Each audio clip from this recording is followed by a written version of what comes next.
Welcome to Caleb Can't Read. I'm Jordan Rabel. I'm Nicole Rabel. And these are the Rabels of our lives. Yeah, unfortunately the dog too. She's got a crinkle toy, but she wants to stay in here. Her this name is what is... it's going to keep her quiet. Well, let's introduce her if she's going to be here. Oh, she's been in past episodes. Well. And this is Buster Keaton the dog. The dog. She's horrible. She was a Craigslist lie. We're not going to get into it. She is the definition of pretty girl, bad personality. Yes. Yeah. Also what I married. Oh my God, you're so mean. If I don't Aren't have I my nice? personality, then I have nothing. No, because you're I'm pretty not girl, a looker. Right? Oh, I think so. Aw. A Happy difference anniversary. of it. Aw, anniversary. It actually is. It is. But anyway, so a long time ago, we only did, so typically we like to do 10 authors per season. But a long time ago, there was only 9 in one season. And that was because we had recorded William Pierce III. And then after we had recorded but not released the episode yet, somebody came along and told us that this guy still had shooters out there and that they kind of like scared us Paranoia. into not releasing it, which was fucking stupid. I thought it was fucking stupid at the time. They win. But they said, so we held off to it for a while.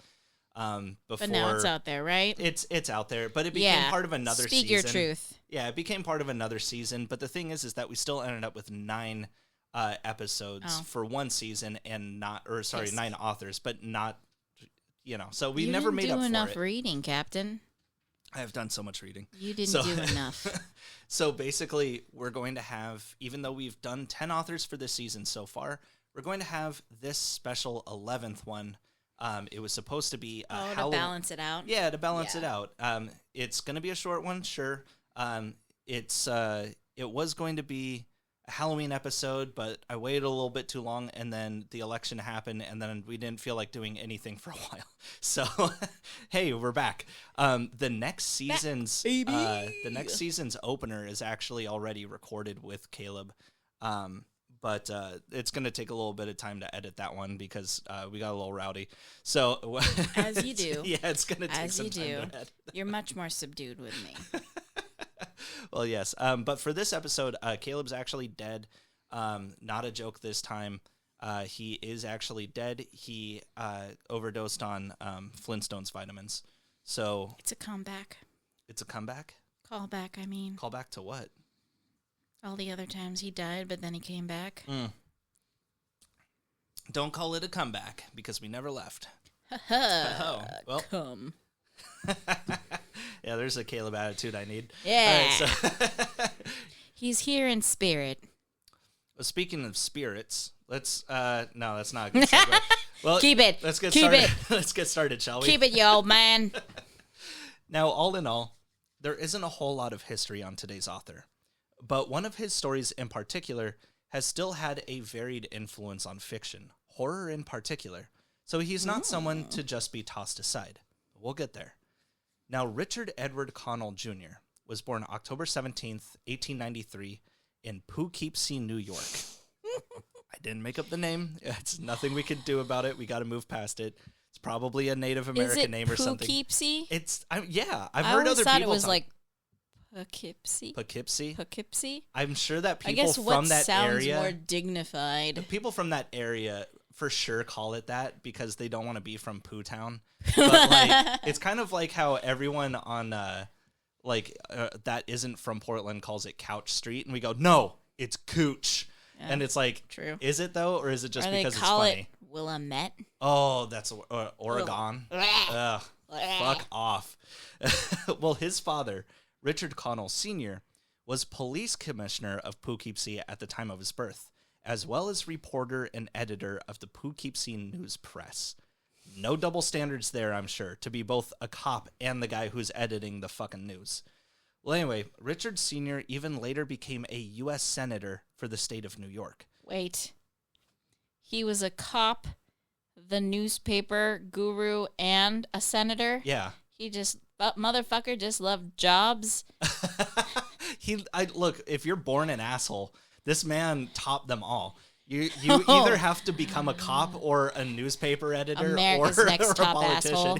Yeah, this dude won it out. So while I don't know for sure how tough of a father Richard Sr. was on his kid, I can only imagine what it was like to not only live with a cop, but with a politician and newspaper editor as well. Regardless, Richard Connell Jr. followed in his father's footsteps as a journalist while he was young, covering local baseball games for 10 cents a report at the age of 10. Is he later going to become a cop? No. What do you mean, aw? That's one less. That's a good thing, isn't it? I bet his father was disappointed in him. Probably. I mean, let's in be that honest. Very, yeah. Masculine way. I don't know for sure if he was working for the Poughkeepsie News Press like his dad was, but I'm sure his dad was pulling strings regardless. Oh, yeah, you know that's how you get jobs. Well, yeah. Nepo babies. When he's covering baseball games at the age of 10, like, yeah, no, come on. Even Nepo babies. We all know them. And child laws. It kind of sucks being in like the suburbs of a very wilderness. Did he turn in his articles in crayon? I don't know if crayons existed, I'll be honest. But it's kind of wild being in the suburbs of like a wilderness-centric state because you get like a lot of like poor people with families that have to work here. And then you got a lot of people that are like, yeah, my family, we moved here because it's so beautiful. Is it really a Nepo baby situation if your family is poor and everybody needs to work? It actually is still technically that case, but I don't think that's the case here. I think he is a Nepo baby. The not glamorous side of Nepo babies is poor families that need money. Is there a glamorous side to being a Nepo baby? You know what? I guess so. Like Gracie Abrams? I don't know. Celebrities? Who? Gracie Abrams I thought you said that was J.J. Abrams' daughter, and she's opening for Taylor Swift.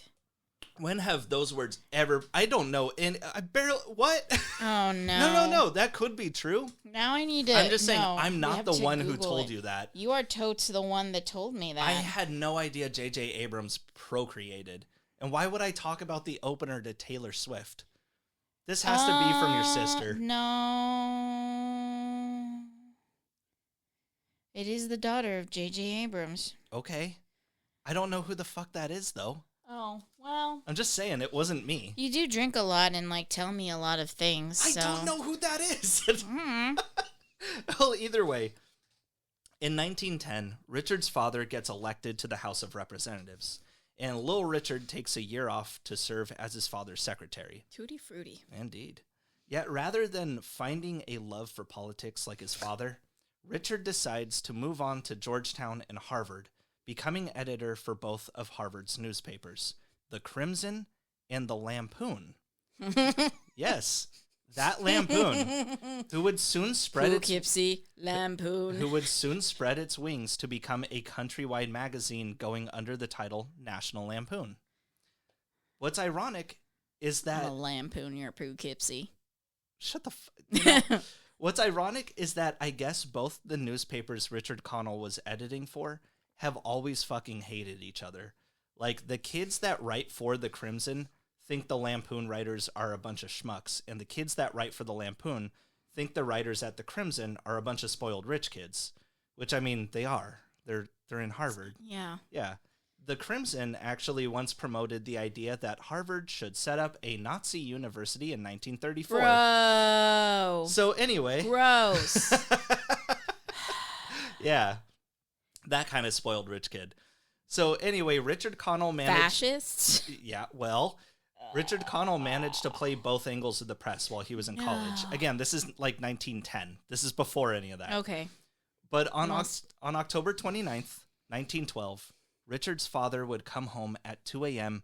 after making several rounds of speeches around the country. Uh-oh. Unfortunately, by the time his wife tried to wake him at 8 o'clock the next morning, he was dead, 44 years old. Something I found funny about him, though, was that Richard Sr. would apparently make speeches to school kids. Richard Sr.'s the one that has passed. Yes, his father, okay. Yeah. He would make speeches. I black out for 1 second, and then all of a sudden, and then he's dead. The college kid is dead? Oh, I told God. you it was a short episode. So Richard Sr., though, he would apparently make speeches to school kids so that they would remember him and vote for him when they got older. I don't think that's a bad... It's not a bad marketing strategy at all. No, but it didn't work out because homeboy died at 44? Yeah, it's weird how many votes he got in 1940, you know? It's like, wait, who? He's dead? So Richard Connell Jr. graduates from Harvard in 1915 at the age of 21 and immediately signs up for the Army right in the midst of World War I. Ooh, woof. Now, America wouldn't formally join the war until a couple years later, but it was still kind of a ballsy move. Here, Richard started writing for the camp's weekly newspaper called The Gas Attack, which is a horrible fucking name for a military newspaper. That is absolutely terrible. Well, I want to say World War I is like when they first started really using gas attacks. Yeah. So like it was extra terrible for the actual soldiers who had to be fighting because the higher ups were deciding to use all these new techniques. Yeah. No, we found out all these experimental ways to kill each other. To kill kids. Let's face it, to kill kids. Dumb kids who were gas attack sold. Oh my god. Oh no. It's comics. Thank God. Yeah. It's a terrible name. Gas attack. I can't imagine being the guy that has to run through camp distributing. Isn't that like a Pokemon move? Like gas attack? I'm sure coughing. It is. Yeah. Use gas attack. I mean, probably. Ooh. Yeah. And again, I can't find much about Richard's, and they've got problems with gas attacks in Japan, too. They got a pretty bad history with that. Why are you... Oh, stop thinking about Japan. I'm just saying. I love it, too. Everybody loves it. Everybody's going now, but now that we're back in the U.S. Can we talk about the horrible things that the Japanese have done? I can't find much about Richard's career in the Army. But I did find a photo of him as an MP, so I guess he was kind of like his father in that way. He wasn't bad. He kind of reminded me of Rudyard Kipling with the glasses, but he looked way, way better than Rudyard Kipling. Because Rudyard Kipling always looked like a fucking dweeb. I don't know. I didn't think he looked bad. I'm kind of into that, though. Oh, I don't think you'd If be anyone into ever Rudyard imagines Kipling. what Jordan looks like, it's a fucking dweeb, yeah. For sure. Yeah, I look much. better than Richard Connell, I'll put it that way. Do you really? I think so. Oh, I lucked out. So the photo, though, shows Richard jokingly pointing a gun at another soldier. Oh, whoops. And I guess the Army thought it was funny enough to share in their newspaper. What? But when they ran the picture, they had to erase the gun because, honestly, it's kind of fucked up. So it just... I mean... It is. World War I was kind of fucked up. Yeah, but it's like, haha, Richard's going to kill Tommy, and so it just... Friendly fire. Yeah, so it just shows Richard's hand blanked out and another guy kind of wincing away from him, yet they still ran it with this caption, quote, Private Richard E. Connell, the editor, is here seen holding an irate contributor at bay. The contributor, with his hands flung up in fear, has just submitted a poem beginning, My Tuesdays are meatless, my Wednesdays are wheatless. Dick holds the gun with a wicked clutch. The gun is the gas attack's rejection slip. So he was going to kill him for bad poetry. Get it? Yeah. Anyway, Richard sticks with the Army all the way through World War I and soon after publishes his first short story in 1919. That same year, the 25-year-old Richard Connell would marry the 28-year-old Louise Herrick, though they would be divorced just 2 short years later. Lady. Yeah. It's not common. Caleb can't read subjects. Though I did That is true. Yeah. God. Oh, they go Wow. young. They go young. It's terrible. I know. That's terrible. This guy is a minority in terms of, like, legal romantic partners. Yeah, exactly. But yeah, that's so gross. Again, though, they did divorce like 2 years later. Though I did find that he was possibly married once before, just a couple years earlier in 1917, to a lady named Lucia Haupt, but it's hard to be sure. Again, hard to be sure if she was, I want to say she was also older. My queen above 18. I'm pretty sure she was, actually. Okay, good. Yeah, I know. He's got a good track record. That's all I'm saying. Nice. Now, over the course of the next 10 years, Richard Connell would go on to write over 300 short stories. Oh, wow. Being collected in various compendiums throughout the 1920s. But there were 2 stories in particular that drove Richard Connell to fame. The first was from 1923, a story called A Friend of Napoleon, about a man running a wax museum who sees 2 young lovers squabbling and wonders how the historical figures in the museum would give him advice. This is what Rob Zombie based House of Wax on. Did Rob Zombie make House of Wax? I mean, he made like a remake of it. Was that a Rob Zombie movie? I don't know anymore, actually. No, it wasn't Rob Zombie. What the fuck are you talking about? I'm just trying to be like confidently incorrect. Paris Hilton made that movie. Yeah. Oh, yeah, you're right. Yeah, starred, written, directed By Paris Hilton. Yeah. by Paris Hilton. Actually, it wasn't a bad movie. I really enjoyed it, was pretty actually. good, yeah. Again, though, this was Richard Connell's first bit of fame. And this story is, honestly, it's not altogether remembered today. The story won him the O. Henry Memorial Prize that same year. But the next year, Richard Connell would win it again.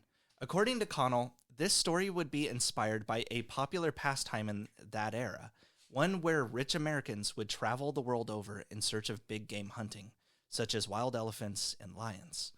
Originally, A rich person's pastime. well, yes. Time off.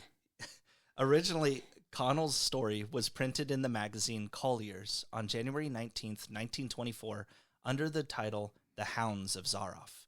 But when the story was collected a year later in Richard Connell's 1925 collection called Variety, it would go under the title most people will know it as today, The Most Dangerous Game. So the story begins with a conversation on a boat in the dead of night, one between our main character, Sanger Rainsford, and another passenger destined for Rio de Janeiro. They're on their way to the Amazon rainforest to hunt one of the most fierce predators on Earth, the jaguar. But as they discuss the finer aspects of hunting, their boat passes near an island that the passenger tells Rainsford, quote, "The old charts call it Ship Trap Island." Great name. Very on the nose. Why not call it Deadly Bad Guy Island and get it over with? Valania. But the... oh, yeah. Where's the villain Coming from in with the Expendables deep 3? cuts is Nicole Valania. Rabel. Yeah. All the worst movies. All the dumbest references. But the passenger also states, "Sailors have a curious dread of the place. I don't know why." Really? You don't know why sailors would be afraid of Boat Kablooey Island? So when Rainsford is left alone on the deck to smoke his pipe, he hears gunshots coming from Ship Trap Island, accidentally dropping his pipe over the railing as he leans over to get a better look. As he lunges for his pipe, he, of course, goes over the rails. When Rainsford awakes on the shores of Ship Trap Island the next day, he goes in search of food, only to find a bloody thicket where the gunshots he'd heard the night before surely put some large beast out of its misery. Finding a rifle cartridge, Rainsford begins tracking the hunter's footsteps to a large mansion, which Rainsford can hardly believe is real until he himself knocks on the door. Answering the door, a large Cossack points a gun at Rainsford, and no matter how desperately he pleads with the man that he needs help, the man does nothing but stare him down. Fortunately, another man comes to his aid from inside the house, signaling to the man... What? I'm just thinking, as a woman, I too am afraid of large men, and I too hope for the rescuing of for another man to come and rescue me. Nothing makes me feel safer on this abandoned island Nothing than two men with a as gun. a woman, nothing would make me feel safer. Unfortunately, another man comes to his aid from inside the house, signaling to the man with the gun that everything is all right. Rainsford's rescuer explains that his servant, Ivan, is deaf, and that he's delighted to see Rainsford at his home. Quote, "It is a very great pleasure and honor to welcome Mr. Singer Rainsford, the celebrated hunter, to my home. I've read your book about hunting snow leopards in Tibet, you see. I am General Zaroff." Rainsford's host allows his guests to wash and dress for dinner. All the while, Rainsford marvels at the amount of taxidermied animals that line the walls. During dinner, Rainsford remarks to General Zaroff how impressed he is with his hunting, to which General Zaroff regales in his life story. He essentially fled Russia as the revolution took place, turning to travel and hunting the greatest beasts he could. He even goes so far as to say that he was born to hunt. But over the years, after reading literally every book that was ever written on hunting, he found that there was no beast he could not conquer.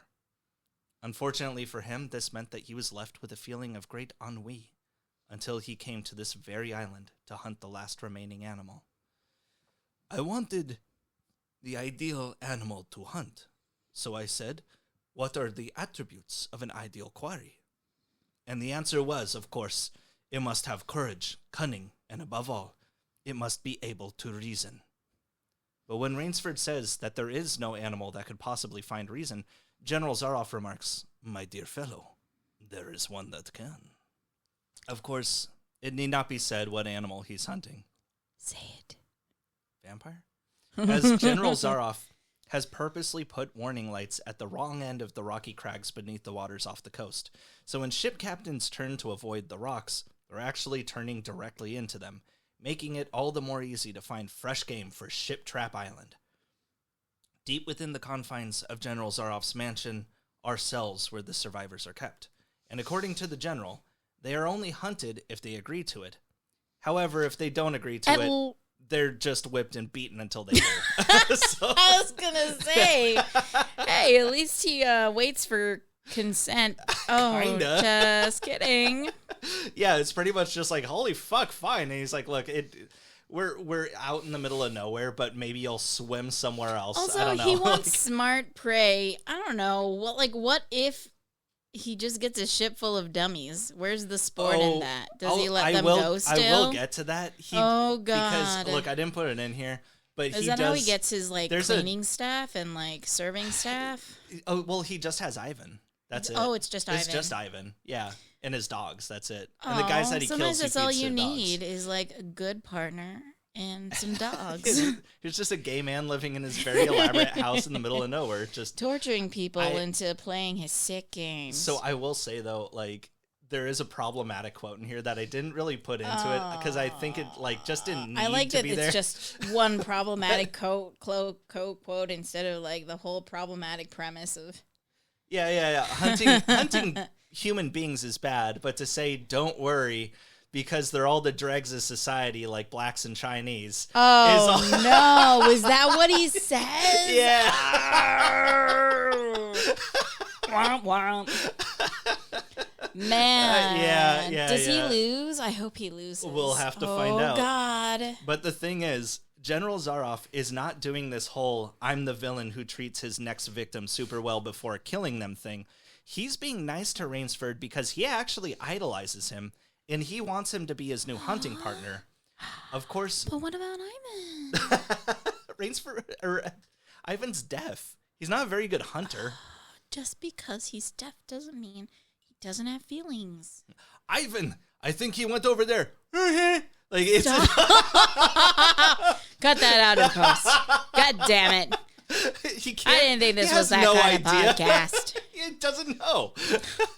Well, of course, Rainsford is horrified, but General Zaroff is like, yeah, I figured you'd be like this, but don't worry. I promise after your first hunt. What are you, some kind of snowflake? It's scary at first, but I think after your first, you're going to fucking love it.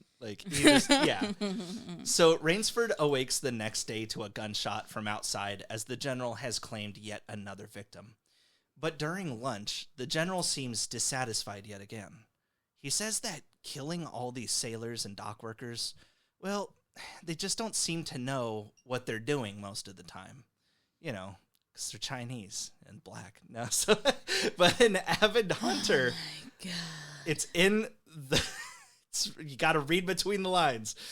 But an avid hunter like Singer Rainsford, well, hell, it must be divine intervention for him to be tossed onto this island. So Rainsford is given supplies, food, and a knife before being kicked out the door.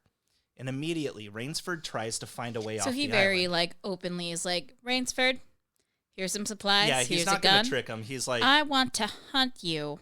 Oh, he doesn't give him a gun. He gives him a knife, and he's he gave him a knife and some supplies. Cheater, pumpkin eater. Well, because he still wants to do this thing, and he's like, all right, hey, I'm going to kill you, so go.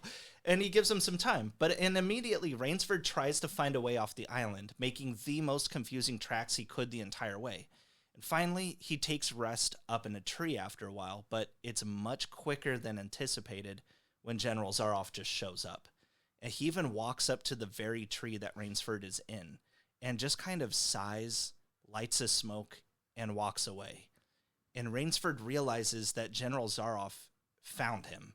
He knew he was hiding in that tree, but he was hoping for a better hunt. So he was just giving Rainsford a second chance.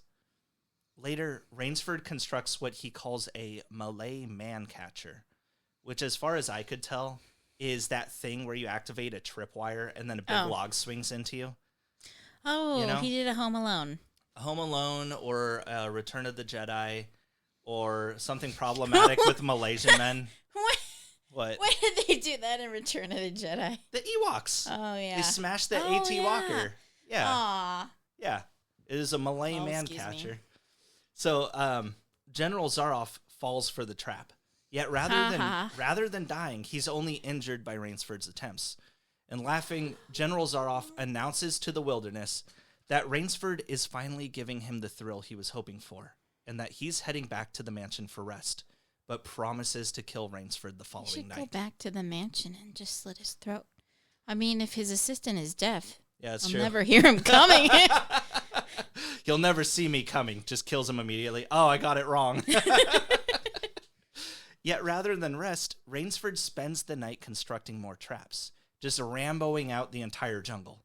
So when General Zaroff sends out the hounds, he manages to kill a dog with a pitfall. Rude. As well as the deaf manservant Ivan, when Rainsford fixes the knife to a branch and ties it back with a bit of grapevine. So when it's released, the knife slams into Ivan's body, killing him. But no matter how successful Rainsford's traps are, they take time, and it's not long before General Zaroff catches up to him yet again. Eventually, Rainsford is peering over a cliff that dives into the sea, and it's between an uncertain end or the murderous General Zaroff. Rainsford chooses the former and plunges into the ocean below. Quote, "When the general and his pack reached the place by the sea, the Cossacks stopped. For some minutes he stood regarding the blue-green expanse of water. He shrugged his shoulders. Then he sat down, took a drink of brandy from a silver flask, lit a cigarette, and hummed a bit from Madame Butterfly." The general returns home that night, making himself a wonderful meal, and gets ready for bed. However, who's that behind the curtains of his bedroom window? It's none other than Sanger Rainsford. He swam his ass back to the mansion and waited for the general's return. How could he not smell that man, though, behind the curtains? Like, why does my bedroom smell like Why does it fish smell sauce? like fresh pussy? Why does it smell like fish sauce wings? Well, the general tries to tell Rainsford, like, "Hey, buddy, holy shit, you won the game. Isn't that great?" But of course that doesn't work. Rainsford tells him, "I am still a beast at bay." Yeah. And in the Do it. very quick ending to the most dangerous game, General Zaroff remarks, "Splendid. One of us is to furnish a repast for the hounds. The other will sleep in this very excellent bed. On guard, Rainsford." And then the last sentence is just, "He had never slept in a better bed," Rainsford decided. That's it. Richard Connell just completely skips over their final fight to say that Rainsford had won. Oh, what a cock tease. Yeah, it's like that ending to North by Northwest That where is the girls... exactly what I was Yeah, thinking. right? Where the girl's, like, too. hanging over the edge of the cliff. And And he Cary just Grant's pulls her like... up. Yeah, he pulls her up And then he's, all of a sudden, "Come they're on, in a Mrs. train." Thornhill." And then the train makes a sexual innuendo, and that's the it. It's a fucking weak-ass ending, man. But either way, the story was an instant hit. Today seen as one of the most famous stories ever written in English. And it wasn't long before it was optioned for a film, though that would still be several years away from happening. Instead, Richard Connell's other famous story, A Friend of Napoleon, you remember the one about the wax museum? Mm-hmm. Was turned into a movie Paris first. Hilton. Yeah, it went under the title Seven Faces in 1929, which has since become a lost film. But when The Most Dangerous Game did become a film in 1932 from RKO and starring Joel McCrea, Fay Wray, and Leslie Banks, Connell got a taste for writing screenplays for Hollywood. Though, admittedly, he didn't know how to write a full-fledged script at this point, so he received no credits in the movie besides mentioning that he was the author of the original story. Like, he did help furnish the script and everything. They just didn't give him credit because it was like he was kind of over their shoulder at that point learning the game. And again, the movie was a huge success. More than anything, this was the first time in cinema that the villain in the story described their lust for murder as their only motivation. You had characters like Frankenstein or Dracula, which came out the year before, sure, but those are monsters. General Zaroff, or Count Zaroff as he was known in the movie, was just a regular guy. And reviewers and audiences alike were actually quite scared by the concept that there could be people just like Zaroff out there that might kill for fun. Oh, how innocent. But the film was enough of a hit that director Ernest B. Schoedsack would be picked for RKO's next big thriller. The studio even reused the jungle sets from The Most Dangerous Game for their 1933 film, which would of course be known the world over as King Kong. And Richard Connell himself, from both the success of the 1932 film as well as the people's love for his story, ended up with contracts with United Artists, Paramount, Universal, and MGM, which kept him busy writing screenplays for decades to come. Oh, wow. Good for him. Yeah, right? And none of the movies he wrote were anything you or I have ever heard of, though. But he did do one Abbott and Costello movie, and one starring Judy Garland, which is neat. He also got a nomination for the Academy Award for Best Original Screenplay in 1944 for Two Girls and a Sailor. So, good for him, I guess. Precursor to Two Girls, One Cup. I would hope so. On November 22nd, 1949, Richard Edward Connell Jr. would pass away at the age of 56 from a heart attack while he was working on a stage play in his Beverly Hills home. He was later buried at the Christ and Holy Trinity Church Cemetery in West Point, Connecticut. But even since his death, Richard Connell's Most Dangerous Game has continued to inspire. It served as inspiration to franchises such as Predator, The Hunger Games, Battle Royale, and was even the inspiration behind the Spider-Man villain known as Kraven the Hunter. And of course, the story itself has constantly been retold, usually in single episodes of everything ranging from Futurama to Johnny Bravo, but has to Home Alone. Yes, but has also been readapted as a film several times as well, with movies like The Hunt with Hilary Swank, Hard Target with Jean-Claude Van Damme, and the 7th movie in the Tremors franchise, Shrieker Island, which we'll get to eventually. Oh boy. We're making that journey together. We actually just finished the 6th. So, oh, nice. Yeah. Okay. 2 more movies to go. Also, I just looked it up. House of Wax. Nothing to do with Rob Zombie. Everything to do with Paris Hilton. Yeah, I know. I did not know. Why did you think of it as a Rob Zombie flick? Don't know, because I don't know. Okay. Well, anyway. Anyways. But Richard Connell's story would also serve as a negative influence as well. Yes, there was Robert Hansen who It's bad to hunt people for sport. Some people, unfortunately, did not find that lesson. There was Robert Hansen who killed anywhere between 17 to 37 people by kidnapping and dropping them into the Alaskan wilderness so he could hunt them down. But admittedly, Robert Hansen was kind of an idiot, and it would be very surprising if he'd ever picked up a book or watched a movie as old as one from 1932. I do not think that another bad influence it had? What? It's not real consent if you have to beat them into it. That was dark. Yeah. What the fuck? Well, that's the story. You said they had to... Okay, but damn, dude. Because killing people for sport is such a lighthearted endeavor. But that's like fantasy. And then you're just like, yeah, if you got to beat people into consent, that's bad. That's something that happens way more often. That's a horrible. That's why it's scary, because it can happen in real life. Fuck. Instead, I'm actually referring to a different serial killer. On August 4th, 1969, the Examiner newspaper in San Francisco would receive a coded letter from the Zodiac, which read... Shut the fuck up, really? Quote, I like killing people because it is so much fun. It is more fun than killing wild game in the forest because man is the most dangerous animal of all to kill. My sources today, findagrave.com, The Most Dangerous Game by Richard Connell, Ark Manor 2008, and Wikipedia. I want to kill the most dangerous game. Well, so do I, and Caleb really dropped the ball on that one, actually.